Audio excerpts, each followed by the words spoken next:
Hello guys, welcome my YouTube channel. कैसे हो आप लोग? आप लोग अच्छे होंगे। तो आज मैं थोड़ा रोड से ही जा रहा था कंपनी, तो मैं सोचा आप लोग के लिए ब्लॉग बना दूं। आज संडे है तो बहुत यहाँ पे शांति माहौल है।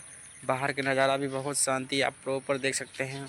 गाइस मैं आपको प्रॉपर दिखाता हूँ। पहले बाहर का नज़ारा कितना सुंदर है, शांति माहौल है, ये देख सकते हैं।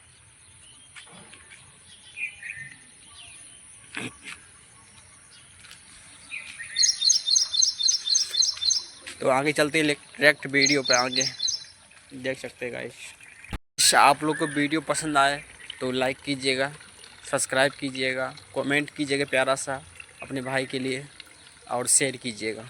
सब्सक्राइब करना ना भूलिए और बेल आइकन दबाना मत भूलिएगा, ताकि सबसे पहले आपको वीडियो आपके पास आ जाए। ठीक है गाइस, आज के लिए इतना ही है।